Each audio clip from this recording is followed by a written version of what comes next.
Tatlong enforcers ng Bacoor Traffic Management Department ang inireklamo ng mga pahinante ng isang truck na kanilang sinita. Reklamo nila, kinuryente raw sila. At wala pang pahayag sa ngayon ang mga inireklamong traffic enforcer. Pagtitiyak naman ng lokal na pamahalaan ng Bacoor, hindi raw nila kukonsintihin ang maling kilos ng kanilang mga tauhan. May report si John Consulta.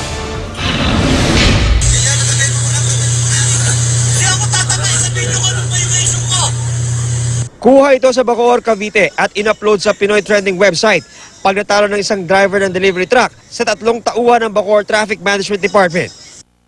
Wala naman violation, sir.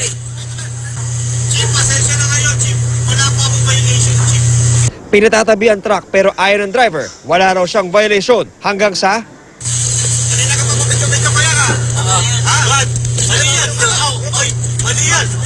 May mali yan, sir. Mali yan, mali yan. Sir. Kanina ka pa eh. kinuryente raw ng traffic enforcer ang mga pahinante. Di na ito nakita sa video pero mapapansin ang paulit-ulit na kaslap at sigaw ng mga nakasakay sa truck. Ano aspect niya, sir, oh? Reklamo ko kayo. Ano video? Pare, mali yan. Mali yan. Mali yan.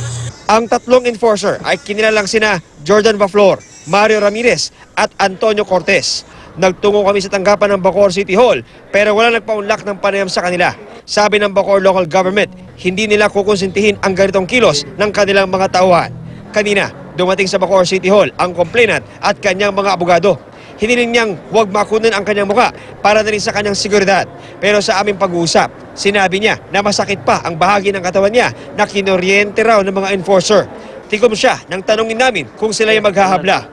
Ang ilang anti-crime groups nangangamba kung aataas sa mga biktima laban sa umano'y ng oryenteng traffic enforcers. VECC kinokondena ang abuse of authority nito mga law enforcers na to. Hindi dapat nauulit yung ganitong karahasan sa kalye. At nananawagan kami sa mga local government units kung saan bantayan nila ang kanilang mga personnels at doon namin idudulong ang abuse of authority nito mga traffic enforcers na to. Sana raw ituloy ang kaso para magsilbing aral sa mga umano'y abusadong traffic enforcer. John Consulta, GMA News.